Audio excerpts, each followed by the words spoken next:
Jorge, my man, how are you? Great fight.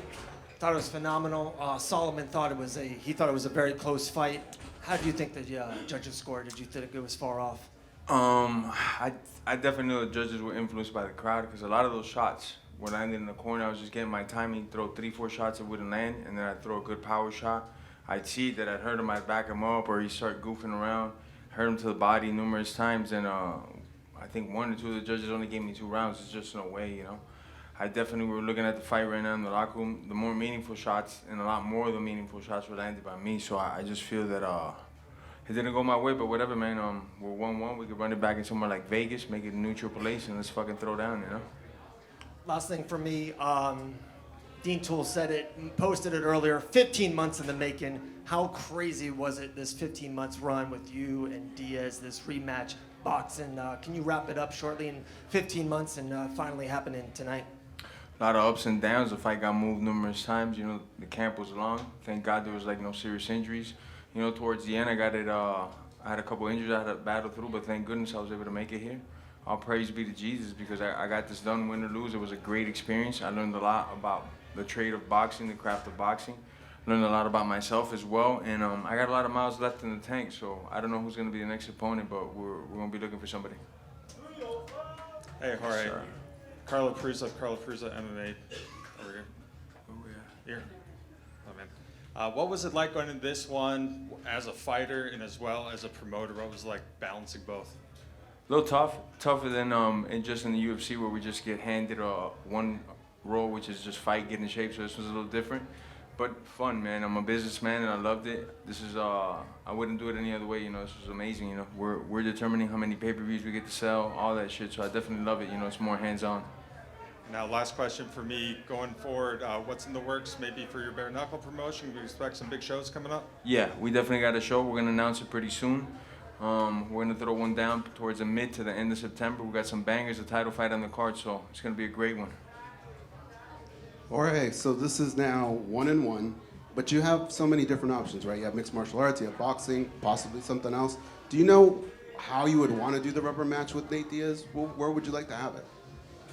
Definitely boxing. I guess call me a sore loser, and I don't want to do boxing. And if he wants to do MMA after that, we could do it. But definitely want to do boxing over everything, you know? Do it again.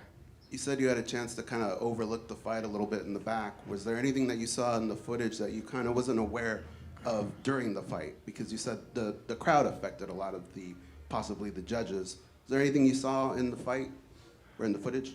Shit, I mean, from what I saw, I definitely hurt him more than he ever hurt me. I got way cleaner shots, especially to the body. He never even did anything to my body. You know, I definitely hurt his body, and a couple of times that I hurt him, he backed up. He put a lot of pressure. He was coming forward, but he never hurt me. I don't think he landed any meaningful punches, you know, but 8 rounds to 2 is like fucking nuts, but whatever, bro, it's California, you know. I knew I had to get a knockout or, you know, some shit like this.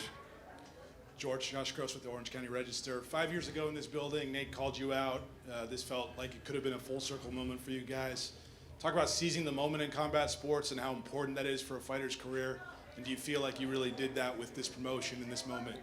Definitely. I know no matter what, we put on a great fight. I mean, the shit people saying online, everybody's loving it. So I know it was a great fight, win or lose, you know. And that's what obviously the win first over everything, but then entertaining the crowd is another big part of it. So I'm glad we got to entertain everybody, and we could probably sell another arena wherever the fuck it's at.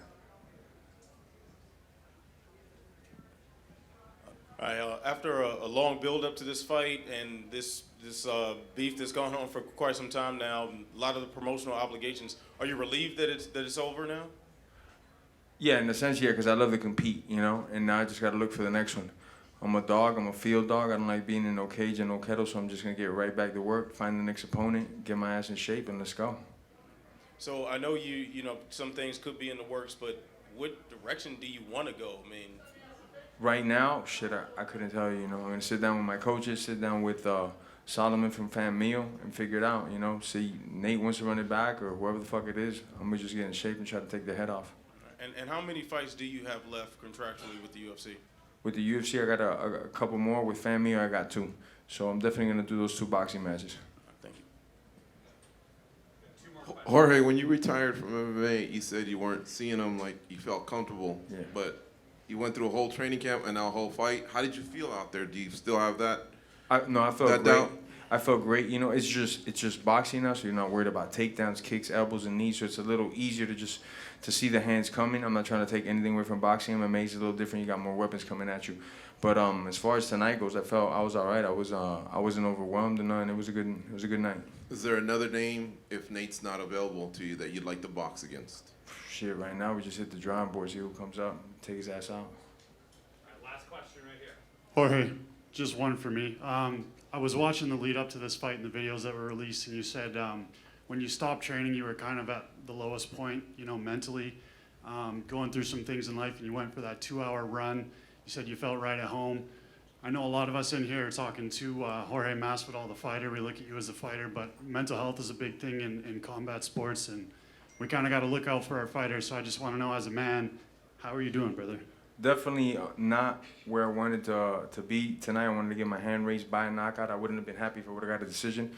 But as far as like mental peace and all that, I got a great team behind me. My family's behind me. I got great friends. My kids fucking love me no matter what I do. So it's just stay healthy, stay training, and see what comes out of it. You know, I don't think I lost too much stock tonight, though I lost the fight. People saw that I come here to fight. I'm not here to pity pat or fucking eat salads and post it on Instagram. I just come to fight. That's all I do, you know. So just get right back on the workhorse and get to it. Masvidal. Yes, sir. Hey, champ. Hey, what's up, stud? What's up, man? I have a question. I noticed something from you implementing from the UFC and coming into boxing now. I've seen that you've been more ambidextrous and moving more in southpaw and switching it up to orthodox, normal sir. stance. How does it feel converting into it now from boxing into UFC now that you've done both? You know, it was a process when I first got to the gym. Hats off to Capetillo. He took me Great job. from the jump rope all the way to everything that I did tonight in the ring. He took away a lot of the shit that I didn't need in boxing, and the things that were working out that he saw, you know, this could work in a boxing ring. Let's polish him up and keep him moving. You know, so I'm still, it's a beautiful sport. I've always said it, all the arts and martial arts, it's the one that comes most natural to me, boxing. So I definitely feel that I got some advantages over a lot of motherfuckers. So I just got to keep training, man, keep working, because I haven't mastered this craft nowhere near. So I just got to keep getting better, see where I end up at, you know? You looked amazing tonight. I gotta Thank say you, bro. that. That's And from the champ right there, bro. And I think the scorecards were a little bit too wide. Yeah, very yeah. close. I agree with Solomon. Just keep it up, man. You're doing great. 2 more fights in boxing. I can't wait to see more. Yes, sir. God bless, brother. Thank you, everybody. God bless.